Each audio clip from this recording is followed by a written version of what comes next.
ഇന്നതേ നമ്മൾ ആദ്യമായിട്ട് അമ്മയുടെ കൈയും കാലും ഒന്ന് വാക്സ് ചെയ്യാൻ പോകണം. അമ്മ ഇതുവരെ കൈയും കാലും ഒന്നും അങ്ങനെ വാക്സ് ചെയ്തിട്ടില്ല കേട്ടോ. ഞാനാണെങ്കിൽ പരീക്ഷ എഴുതാനൊക്കെ പ്രിപ്പയർ ചെയ്യുന്ന പോലെയാണ് പ്രിപ്പയർ ചെയ്യുന്നത്. കാരണം എനിക്ക് കിട്ടിയ ഒരു അവസരമാണല്ലോ, അത് മുതലെടുക്കണമല്ലോ. അപ്പൊ അതിനുവേണ്ടി നമ്മൾ കാർമേസിയുടെ ബോഡി വാക്സ് സ്ട്രിപ്പാണ് ഉപയോഗിക്കുന്നത്. അമ്മ എക്സൈറ്റഡ് ആയിട്ടൊക്കെ സ്ട്രിപ്പ് തുറക്കുന്നത് ഞാൻ കാണുന്നുണ്ട്. എന്താണോ എന്തോ. അപ്പൊ ഇത് ഞാൻ തുറന്ന സമയത്ത് ഇതിന്റെ 20 വാക്സ് സ്ട്രിപ്പോളം ഉണ്ടായിരുന്നു. ആൻഡ് ഇതിന്റെ സ്മെല്ലാണെങ്കിൽ നല്ല വൈറ്റ് ചോക്ലേറ്റിന്റെ മണമായിരുന്നു. ആദ്യം തന്നെ ഞങ്ങൾ ഐശ്വര്യമായിട്ട് കാലിൽ നിന്ന് തുടങ്ങാൻ ഓർത്ത് അമ്മ ഫുൾ റെഡി ആയിട്ട് സെറ്റ് എന്നുള്ള രീതിയിലാണ് നിൽക്കുന്നത്. സ്ട്രിപ്പ് നമ്മൾ ഹെയർ ഗ്രോത്തിന്റെ ഡയറക്ഷൻ വെച്ചിട്ട് അതിന്റെ ഓപ്പോസിറ്റ് ആണ് നമ്മൾ വലിക്കേണ്ടത്. ആദ്യത്തെ ഒരു പുള്ളി തന്നെ ആ ഏരിയയിലുള്ള ഹെയറും റിമൂവ് ആയി അവിടുത്തെ ഡെഡ് സ്കിൽസ് മാറിയിട്ട് ഭയങ്കരമായിട്ട് സ്മൂത്ത് ആയി. പിന്നെ അമ്മയ്ക്ക് അങ്ങോട്ട് ഫുൾ കോൺഫിഡൻസ് ആയി. എന്നോട് ഫുൾ കോൺഫിഡൻസോടെ പറഞ്ഞു എടുത്തോളൂ, ചെയ്തോളൂ. ഇതിലാണെങ്കിൽ ഹാംഫുൾ കെമിക്കൽസ് ഒന്നും ഇല്ല കേട്ടോ. കാരണം ഇത് ഡെർമറ്റോളജിക്കലി ടെസ്റ്റഡ് ആണ്.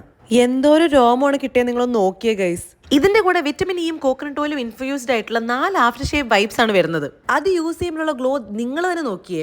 അമ്മയാണെങ്കിൽ റിസൾട്ട് കണ്ടിട്ട് വളരെയധികം ഹാപ്പിയാണ്. നിങ്ങൾക്ക് വാങ്ങിച്ച് നോക്കണമെങ്കിൽ ഇറ്റ്സ് അവൈലബിൾ ഓൺ purple.com.